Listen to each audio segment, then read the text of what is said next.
Hey, what's up, what's up? So it's a rainy Louisiana morning and had to pull the wheels off the work truck, and I got a couple of things that we got to do here today. Fuck, I got some stuff on my camera.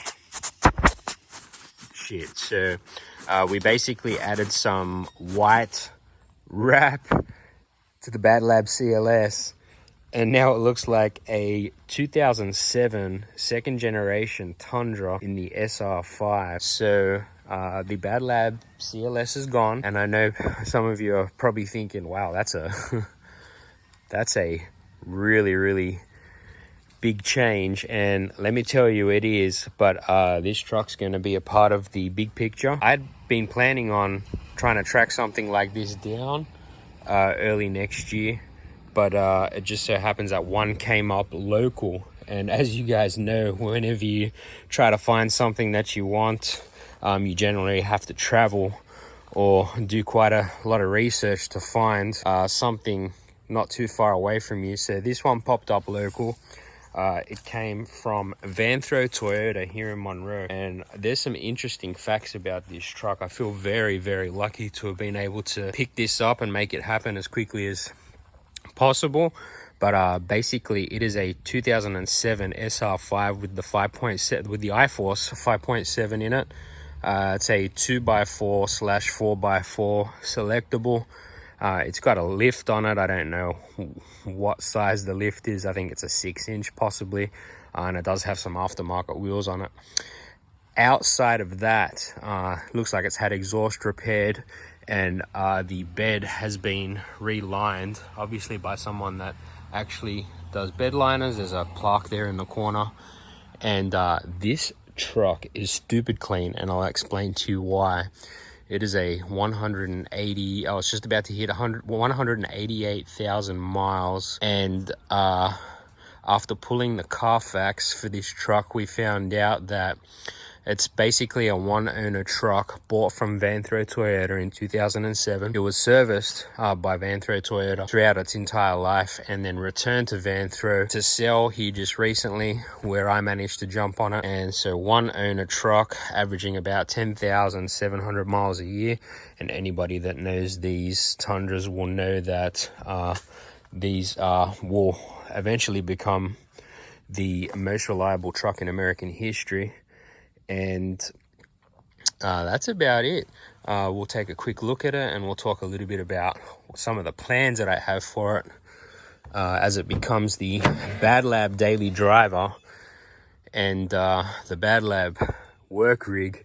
But as you can see, this thing is extremely clean. Seats in great condition for its age, and just clean truck in and out. Doesn't appear to have been smoked in, which is a major plus.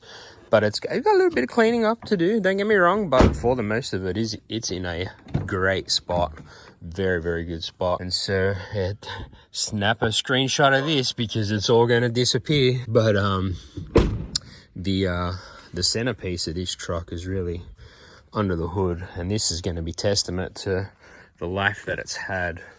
And let's go ahead and take a quick look under here.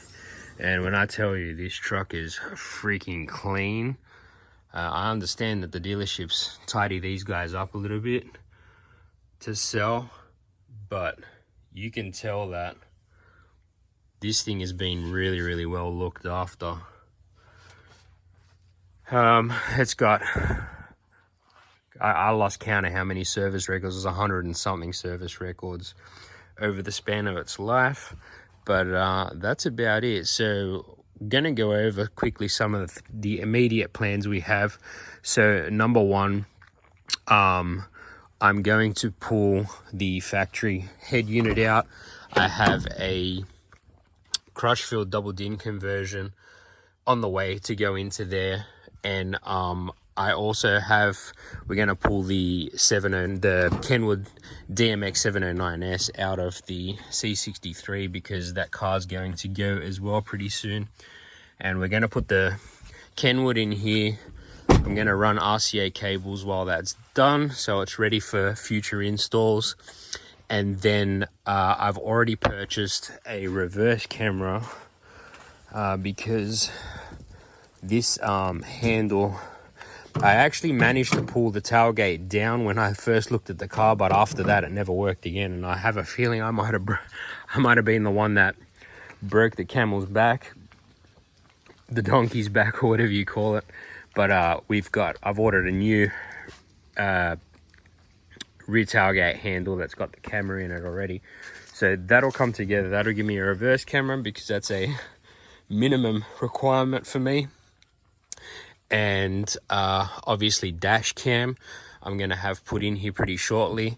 Dash cams, we've used a lot of these, and surveillance is a minimum requirement for all of my vehicles. I have the CLS had a Viafo A129 Pro Duo, I think it was. It was so fantastic that I'm going to go with Viafo again, but I'm going to go for their A229 Pro 2 channel, and it has that Starvis technology in it, which is really, really nice for night driving and recording at night. So dash cam is the second big one. And then this morning I had to get up early and have a bit of a drive in the dark, and these headlights are freaking dookie. So I've already ordered a set of headlights for this.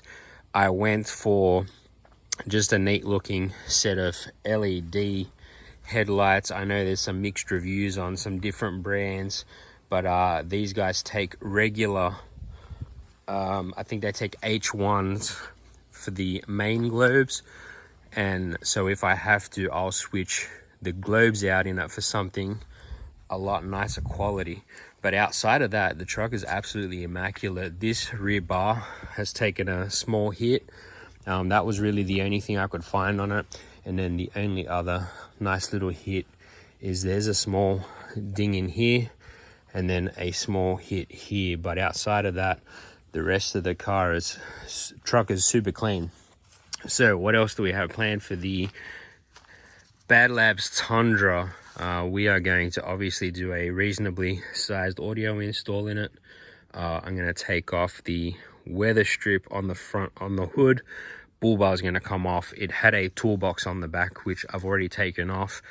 And we will probably look at a different wheel setup a little bit further down the track. I'll more than likely chrome delete the front bar and the surrounding of the grille, and that will be, for the most of it, about all we do. Stay tuned, y'all. This truck is absolutely fantastic, and I can't wait to share much more on it. Peace, y'all.